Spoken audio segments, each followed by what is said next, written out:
I'm Claire from Mental Health Chats. Hi, Benny. How are you going? Yeah, good, Claire. How are you going? I'm well, thank you. Benny and I are back to bring together the topic of grieving. And what I found interesting about this topic was when I put together the speakers, I was really relating the topic to death and then grieving and understanding grieving.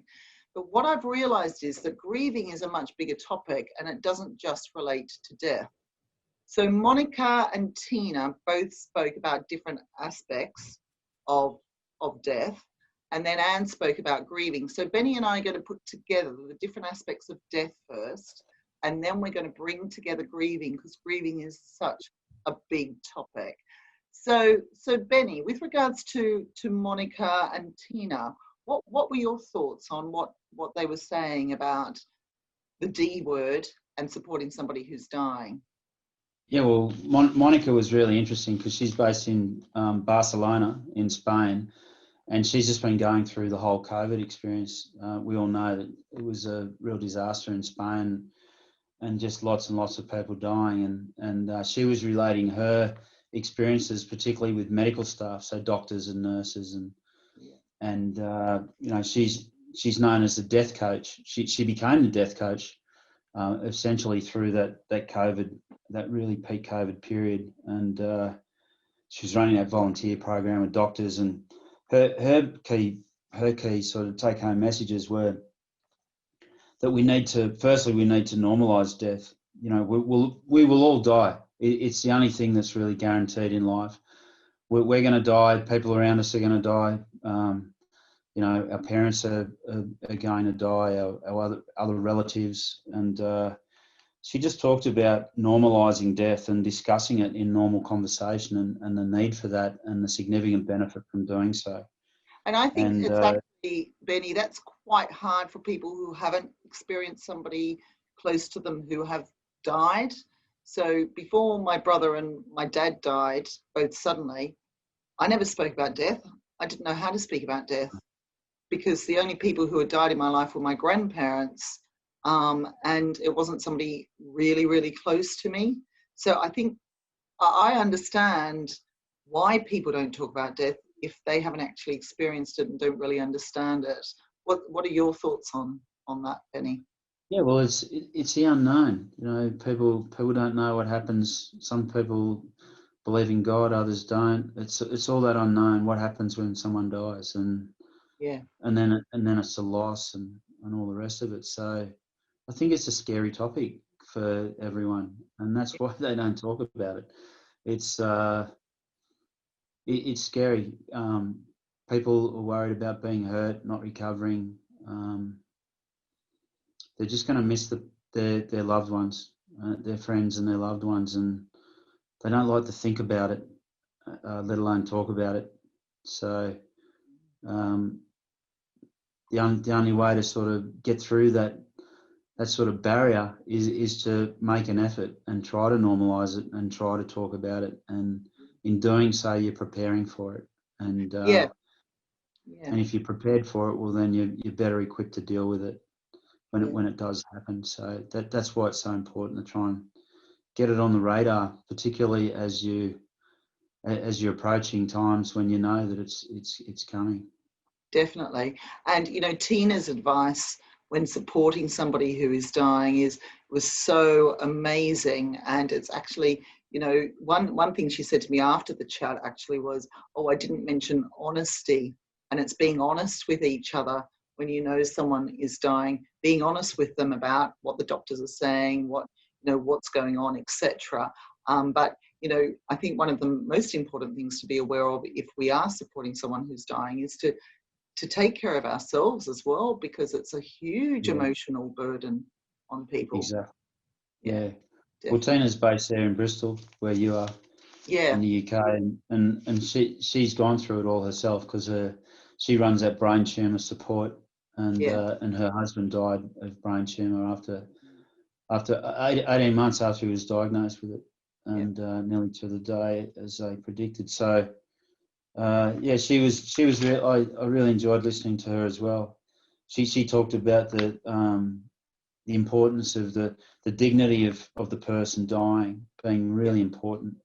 You know, taking care of that person, preserving their routines and their dignity, how they dress, how they eat, what they like. Yeah. Yeah. Because they will change in appearance, they will change in mood. You know, their body's changing, so of course their moods are changing.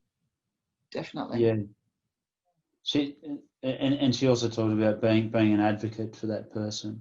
Yeah. So, you know, representing them and getting treatment and that whole sort of we can do this together. I think she talked about together we are stronger. Yeah. And people are obviously hugely vulnerable and when they are dying and just being there as that support. It's by being strong for them, we will give them strength. We need to be there for them. That was another one of her points. And then the other one, the last one in hers, in Tina's, was, well, you just mentioned it before, I think, making sure that you take time for yourself when you're supporting someone who's dying. Yeah, definitely. It's enormously taxing emotionally and quite often physically. And it's really important to take that time out and go do some exercise, go for a walk, spend some time with other people, and because you get exhausted by giving people that are dying, you know, you're essentially giving them everything you've got, and that can just be so exhausting. And it's an emotional exhaustion, which is so difficult to a physical exhaustion.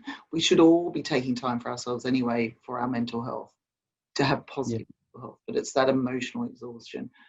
The big topic of this is the grieving, and Anne Allen went into great detail of what grieving was, and that grieving isn't just about death, which opened up my eyes actually, because I have grieved a lot for different things in my life, different losses, but I wasn't aware as to how quite big it was until I spoke to Anne. So Benny, would you like to define, you found a couple of definitions of what grieving is?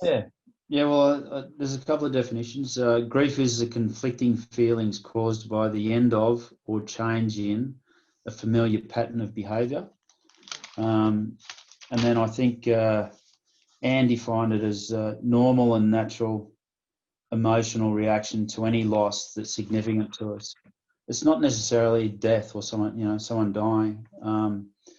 One of the things that one of the references I looked up, they had 43 different types of causes of grief. So 43 life events that can cause grief.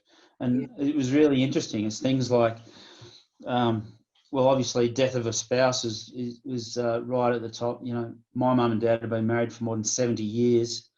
And that's a long time to spend with your spouse. And obviously when one goes, that's going to be enormously devastating. But the other things, just a handful of them, were divorce, marital separation, imprisonment, personal injury or illness. Marriage is in there. So it doesn't necessarily have to be a loss. It can also be a win that causes grief, which is a little bit hard to wrap your mind around.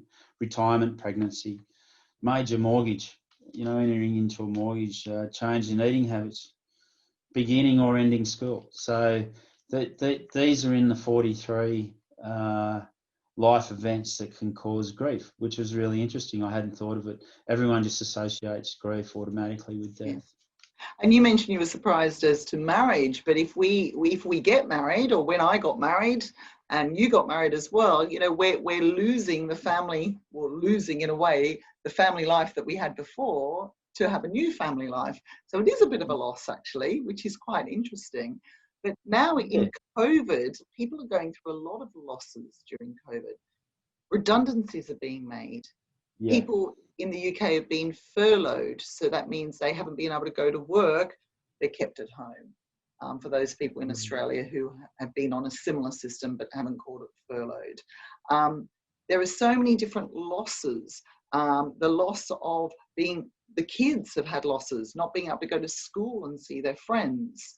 Now one of my sons has actually got a loss of having to go back to school because he's missing home so much and he doesn't want to go back to school. So it's all different levels of grieving, and it's very interesting, all the different levels of loss. And I think you've just mentioned there were 43 on the research that you did, but I think Anne mentioned that the average person does have about 42 losses in their life. Now they might be massive losses or smaller losses, and those losses may not necessarily mean the same thing to different people. Yeah, that's right. Yeah. So I just never had that. I just never saw grief in that in all those different contexts. And I didn't either. And what it's made me realize I need to be more patient. So with the son that I just mentioned, I'm being a lot more patient with him in saying, okay, well, before it would have been, I'll just get on with it. You know, you've got to go back to school. It's not a big deal. But it's now understanding that he's going through a form of grieving because he's had the loss of not being able to be at home all the time. So, and he prefers homeschooling. So, yeah. Interesting. So I sort of had three take-home messages from watching the 3 chats that you did with each of those lovely ladies. Great. And so the first one was, and we've covered these already, but it's worth just revisiting them. Like other mental health issues, the community needs to destigmatise death and become comfortable talking about it. We need to normalise death and talk openly about it. Of course, this is easier said than done, but I think if we all make a concerted effort, we can start addressing that one. The second one was be prepared for the grieving process to take time and don't feel pressured to speed it up. Yeah. Time will vary depending on circumstances and level of support. Some people go through that process faster than others, and we should never try and just speed people up. Everyone's different. And the third one I had was for everyone involved, understanding and support is essential and will ease the pain. This is equally going through dealing with someone who's dying as well as that grieving process, helping people get through that grieving process. So understanding and support is essential. Everyone affected by loss or otherwise needs to be treated with respect and dignity and given as much tailored support as possible. Yeah, great. Thank you, Benny. They're great take-homes, actually. They're great takeaways. So that's our topic of grieving, which is a lot bigger than I realised. So thank you for all your input into that, Benny. Our next series is actually on menopause. And the reason why we're doing it next is it's World Menopause Day on the 18th of October, which is a Sunday. And our first guest is Lauren Sheeran, who coaches and gives keynotes on menopause in the workplace and how it affects people's performance. So I'm looking forward to seeing Lauren. And Benny, I will have you back in 4 weeks after the 3 chats on menopause. So I'm looking forward to that one. I'll look forward to it, Claire. Yeah, lovely. Thank you very much for your input. Take care.